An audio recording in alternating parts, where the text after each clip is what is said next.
4 division లో main road కి లోపల కార్పొరేటర్ గవర్నమెంట్ రోడ్ లో పేవ్మెంట్ ఆక్యుపై చేసుకొని రూములు కట్టుకొని ఉన్నాడు. ఈయన పేరు అక్బర్ అంట. ఈయన 34 డివిజన్ లో కార్పొరేటర్ గా గెలిచినాడంట. గవర్నమెంట్ నుంచి జీతాలు తీసుకుంటూ వీళ్ళని కార్పొరేటర్ గా గెలిచింది. గవర్నమెంట్ ఒక రోడ్లని ఆక్యుపై చేసుకొని పేవ్మెంట్ల మీద రూములు కట్టుకున్నారు జబర్దస్తిగా. అలా స్టాఫ్ వర్క్ చేస్తున్నారు. ఇక్కడ మీరే కదా కార్పొరేటర్ మనుషులే కదా ఇద్దరు. 1 వీక్ లో కార్పొరేటర్ ఇది ఖాళీ చేయకపోతే బుల్డోజర్ తీసుకొచ్చి పగలగొట్టేస్తాం. ఖాళీ చేసేమని చెప్పి అబ్బర్కి, లేకపోతే క్రిమినల్ కేసులు బుక్ అవుతాయి ఆయన మీద. డెఫినెట్ గా వీళ్ళ మీద క్రిమినల్ కేసు బుక్ చేయాల్సిన అవసరం ఉంది. కార్పొరేటర్ హోదాలో ఇలా వచ్చి సమాజాన్ని మొత్తం తినేస్తున్నారు వీళ్ళు. చిన్నోళ్ళు బీదోళ్ళు ఎక్కడన్నా వాళ్ళకున్న సొంత స్థలాల్లో ఇల్లులు కట్టుకుంటే ఏమాత్రమైన డీవియేషన్స్ పోతే రోడ్డు వచ్చి వాళ్ళ ఇళ్లను కూల్చేస్తారు. ఒక బాధ్యతాయుతమైన పోస్ట్ లో ఉండి ఒక కార్పొరేటర్ గా గెలిచి కార్పొరేటర్ రోడ్డు మీద షెడ్లు వేసేసుకొని పర్మనెంట్ ఆఫీస్ పెట్టేసుకున్నాడు. ఇది 5 ఏళ్ల నుంచి వైఎస్ఆర్సీపీ గవర్నమెంట్ లో గెలిచిన కార్పొరేటర్ పరిస్థితి. ఈ పక్కన రోడ్ లో సేమ్ కాలువ మీద, ఇది కాలువ, ఒక నిమిషం రామ్మ, ఇట్లా కాలువను మూసేసేసి కాలువ పక్కన ఉన్న పేవ్మెంట్ మీద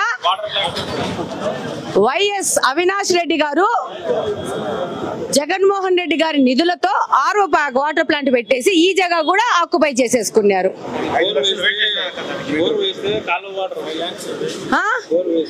ఇలా ప్రజాధనం దుర్వినియోగం చేయడం ఒక విషయము. అసలు రోడ్లను ఆక్యుపై చేసే హక్కు ఎవరికి ఇచ్చినారు? ఎవరిచ్చినారు వీళ్ళకి?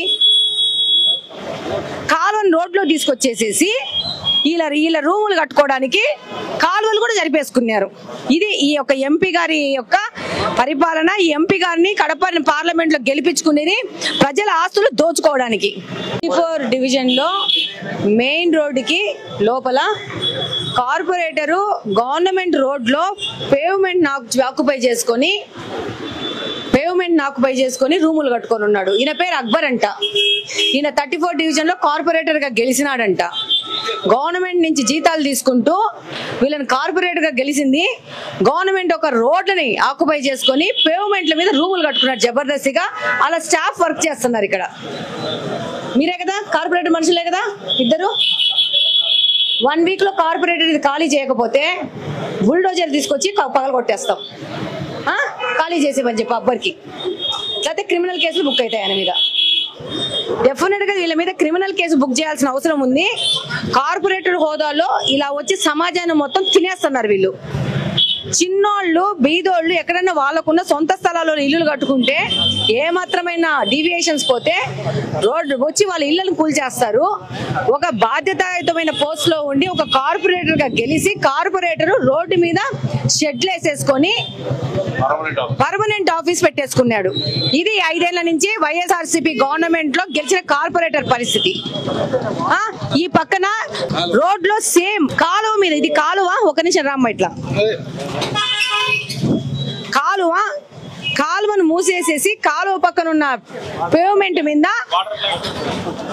వైఎస్ అవినాష్ రెడ్డి గారు జగన్మోహన్ రెడ్డి గారి నిధులతో ఆర్ఓ వాటర్ ప్లాంట్ పెట్టేసి ఈ జగ కూడా ఆక్యుపై చేసేసుకున్నారు.